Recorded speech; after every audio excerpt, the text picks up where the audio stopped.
Hi everyone. So last class में हमने हमारी ऑक्सिलरीज टू ट्रेड पढ़ ली थी और उसके पार्ट्स पढ़ लिए थे। आज हम पढ़ने वाले हैं ऑब्जेक्टिव्स ऑफ बिजनेस। ऑब्जेक्टिव्स का मतलब क्या होता है, एम्स क्या है बिजनेस के या फिर गोल्स क्या है बिजनेस के लिए, किस गोल से किस मोटिव से जो हमारा बिजनेस है वो स्टैब्लिश किया गया है। अब ऑब्वियसली बात है, मेन जो चीज़ होगी वो प्रॉफिट अर्निंग ही होती है हर एक बिजनेस की, लेकिन सिर्फ प्रॉफिट कमाना is not only the objective of business. आजकल के सिनेरियो में सिर्फ अगर इंसान प्रॉफिट को देखेगा ना अपने, तो वो ज़्यादा देर तक नहीं टिक पाएगा मार्केट में। तो आज हम इसी के बारे में डिस्कशन करेंगे और वेरियस ऑब्जेक्टिव्स देखेंगे बिजनेस के। तो सबसे पहले देख लेते हैं ये क्या कह रहे हैं। An objective is the starting point of the business. कोई भी बिजनेस किसी ऑब्जेक्टिव से ही इस्टेब्लिश होता है। अगर बिजनेस का कोई ऑब्जेक्टिव ही नहीं है तो बिजनेस करने का कोई फ़ायदा नहीं है ना। तो स्टार्टिंग पॉइंट, कोई भी बिजनेस की स्टार्टिंग पॉइंट एक ऑब्जेक्टिव होता है। Every business is directed to the achievement of certain objective. हर एक बिजनेस में कोई ना कोई ऑब्जेक्टिव होता है जिसकी वजह से वो स्टैब्लिश किया जाता है। Objectives are needed in every area that influence survival and prosperity of business. Objectives जो हैं वो हर एक एरिया में रिक्वायर्ड होते हैं, जो भी बिजनेस के बिजनेस के सर्वाइवल को देखते हैं और प्रॉस्पेरिटी मतलब ग्रोथ देखते हैं बिजनेस की। ऑब्वियसली बात है, जब तक ऑब्जेक्टिव नहीं होगा हमारे बिजनेस का तब तक हमारा बिजनेस ग्रो कैसे करेगा, है ना। अगर हमारा ऑब्जेक्टिव प्रॉफिट कमाना है तो प्रॉफिट से ही तो हमारा बिजनेस ग्रो कर रहा है ना। तो ये कह रही है primary objective of every business is to earn profit. अब हम देखते हैं प्रॉफिट को एक एसेंशियल ऑब्जेक्टिव क्यों मानते हैं बिजनेस का। तो सबसे पहले source of income for the business person.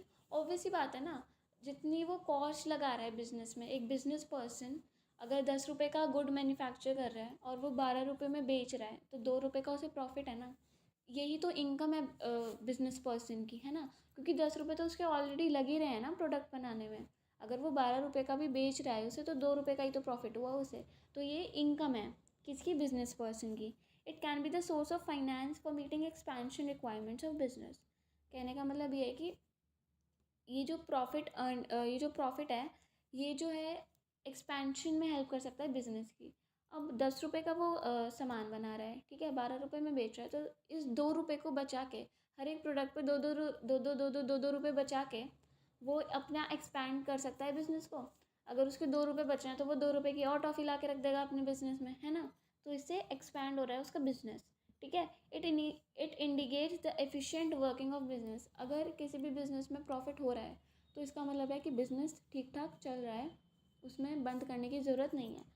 अगर हम 10 रुपये का सामान बना रहे हैं और उसे 8 रुपये में बेच रहे हैं तो लॉस हो रहा है बिजनेस पर्सन को, तो भाई वो कंटिन्यू क्यों करना चाहेगा बिजनेस। जब उसे लॉस हो रहा है तो वो तो सोचेगा इससे अच्छा तो बंद ही कर दो, कम से कम मेरे पैसे तो बचेंगे, 10 रुपये तो बचेंगे।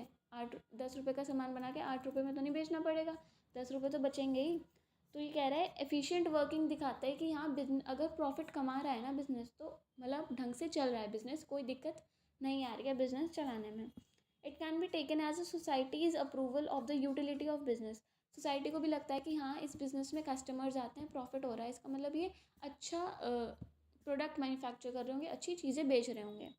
It builds the reputation of business enterprise. जितना ज़्यादा प्रॉफिट होगा उतना ज़्यादा बिजनेस एक्सपैंड करेगा, जितना ज़्यादा वो एक्सपैंड करेगा उतना ज़्यादा वो अपने आप को दिखाएगा कि हाँ हम कुछ गलत मैन्युफैक्चर नहीं कर रहे हैं, कुछ गंदी चीज़ें नहीं बेच रहे हैं। गंदी चीज़ें इन द सेंस कि 50 रुपए की अच्छी खासी कोल्ड ड्रिंक को हम 25 रुपये में सस्ती चीज़ें डाल के नहीं बना रहे हैं। कॉटन, अगर हम कपड़ों की बात करें तो हम सस्ते कपड़े नहीं लगा रहे हैं उसमें, है ना। तो एक अच्छी रेपुटेशन बनाता है कि हाँ यहाँ पे बहुत सारे कस्टमर्स हैं, तो अच्छा खासा यहाँ पे मतलब बिजनेस चल रहा है इनका। अब नेक्स्ट देखते हैं हम। सिर्फ जैसे मैंने आपको कहा सिर्फ प्रॉफिट ही एक मेन एम नहीं होता है बिजनेस का, बहुत सारे और भी एम्स होते हैं। तो since business has to balance a number of needs and goals, business को बहुत सारे गोल्स और नीड्स देखने पड़ते हैं, तो it requires multiple objectives. Some of the objectives are, तो बहुत सारे ऑब्जेक्टिव्स चाहिए होते हैं बिजनेस में बिजनेस को कैरी आउट करने के लिए, तो उनमें से कुछ ऑब्जेक्टिव्स ये हैं। सबसे पहला है मार्केट स्टैंडिंग। अब इसमें देखो, it refers to the position of an enterprise in relation to its competitors. कहने का मतलब है अगर कोई एक कॉटन क्लोथ्स बनाने की इंडस्ट्री है, ठीक है, ऐसी ही सिर्फ एक इंडस्ट्री तो होगी नहीं पूरी इंडिया में, बहुत सारी और भी इंडस्ट्रीज़ होंगी। तो ऑब्जेक्टिव होता है बिजनेस का कि वो देखे कि जो मेरी कंपटीशन में इंडस्ट्री है जो मेरे कंपटीशन में इंडस्ट्री है वो कैसे गुड्स मैन्युफैक्चर कर रही है, उनकी क्वालिटी मेरे से कम हो। कहने का मतलब कि मेरे बिजनेस की क्वालिटी ज़्यादा अच्छी हो, मेरे कपड़े की क्वालिटी ज़्यादा अच्छी हो। It refers to the position of an enterprise in relation to its competitors. Next, innovation. Innovation का मतलब है कि हर एक बिजनेस में एक्सपैंड तो होना ही चाहिए, साथ साथ उसमें कुछ नई नई चीज़ें भी आनी चाहिए। अगर आप कॉटन क्लोथ्स बना रहे हो तो उसमें नए नए पैटर्न में कॉटन क्लोथ्स बनाइए। अब ऑब्वियस सी बात है ना, हर समय टी शर्ट्स थोड़ी अच्छी लगेंगी या फिर शर्ट्स, है ना। लड़कियां सिर्फ फ्रॉक थोड़ी पहनती हैं कॉटन क्लोथ्स में, बहुत सारी अलग चीज़ें हैं। तो हमेशा इनोवेशन लाना चाहिए, है ना, ताकि हमारा बिजनेस कंटिन्यू रह सके। एक चीज़ पहन के तो सब बोर हो जाएंगे, है ना। It means introduction of new ideas और methods in the way something is done और मेड। न्यू आइडियाज़ को लाना, मेथड्स को लाना।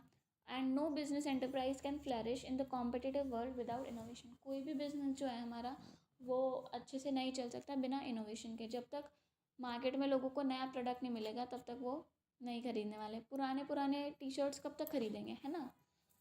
नेक्स्ट आ जाता है productivity. Every business enterprise must aim at greater productivity to ensure continuous survival and growth. जैसे मैंने आपको पहले के वीडियोस में बताया था, बिजनेस एक कॉन्टिन्यूस प्रोसेस है, ठीक है। कॉन्टिन्यूस प्रोसेस का मतलब है प्रोडक्टिविटी हमेशा होनी चाहिए, प्रोडक्शन हमेशा होनी चाहिए।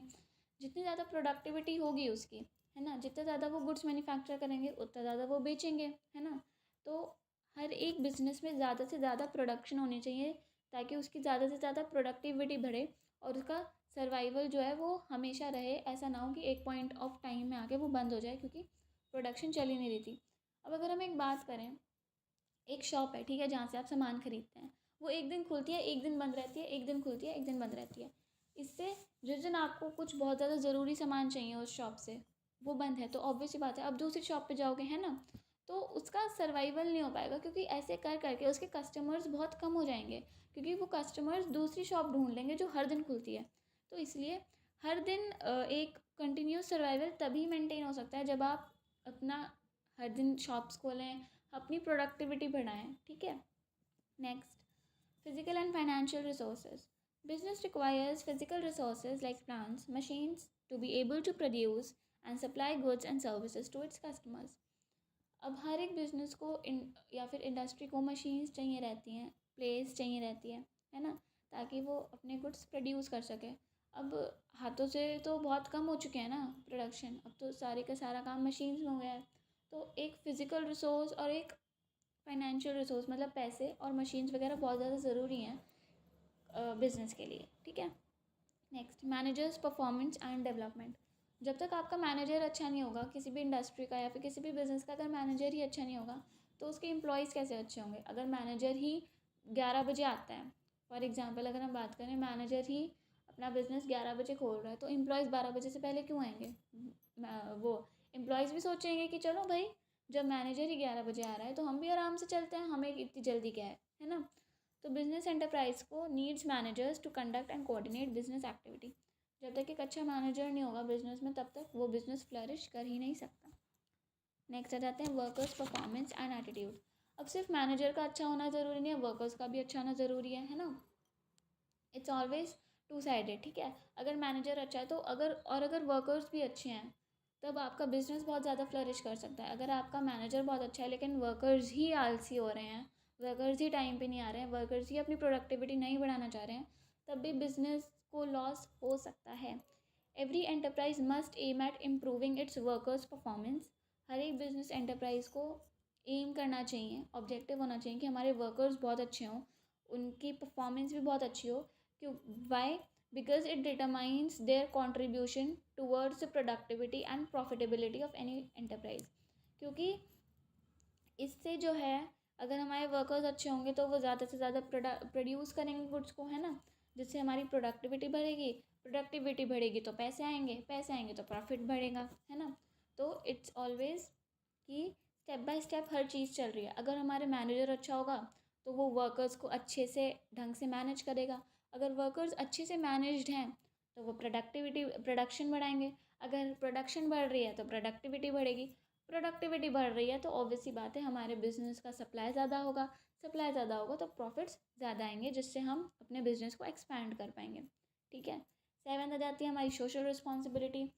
सोशल रिस्पॉन्सिबिलिटी कहने का मतलब है कि जैसे अगर हम इंडस्ट्रीज़ की बात करें तो बहुत सारी इंडस्ट्रीज़ होती हैं जो बहुत ज़्यादा स्मोक पैदा करती हैं, है ना, या फिर बहुत सारे केमिकल्स होते हैं उनके गोदाम में जो वो रिवर्स में छोड़ देती हैं। सोशल रिस्पॉन्सिबिलिटी ये होती है कि हम अपने एनवायरनमेंट के तरफ, हम अपने लोगों के बिहाफ पे क्या कर रहे हैं। अगर हमें सोशल रिस्पॉन्सिबिलिटी निभानी है तो हमें अच्छे से अच्छा मटेरियल यूज़ करना चाहिए अपने गुड्स में। जो भी केमिकल्स हैं उन्हें या तो डिस्पोज कर देना चाहिए या फिर रिवर्स में तो एटलीस्ट नहीं फेंकना चाहिए, बिकॉज रिवर्स पोल्यूटेड हो जाते हैं। और बहुत सारे रिवर्स में जो हमारी वो होती है मराइन लाइफ होती है वो भी, उससे भी बहुत नुकसान पहुंचता है अगर केमिकल्स वगैरह को हम रिवर्स में डाल देते हैं, है ना। तो सोशल रिस्पॉन्सिबिलिटी में हम एनवायरनमेंट की तरफ देखते हैं अपने। It refers to the obligation of business firm to contribute resources for social problems and work in socially desirable manner.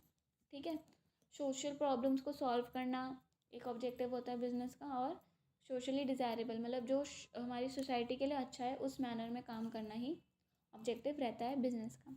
तो ये 7 पॉइंट्स, ऑलमोस्ट 8 पॉइंट्स पढ़ लिया हमने बिजनेस में। सबसे पहले आप प्रॉफिट भी लिख सकते हो कि एक प्रॉफिट भी ऑब्जेक्टिव होता है बिजनेस में। ठीक है, तो 8 पॉइंट्स में से आप कोई भी 5 to 6 पॉइंट्स अपना आराम से याद करके चले जाइएगा, और 5 to 6 मार्क्स से ज़्यादा का क्वेश्चन ही आएगा नहीं। ठीक है, नेक्स्ट क्लास आई होप आपको ही समझ में आया होगा। नेक्स्ट क्लास में हम बिजनेस रिस्क पढ़ेंगे और उसका नेचर पढ़ेंगे। Thank you.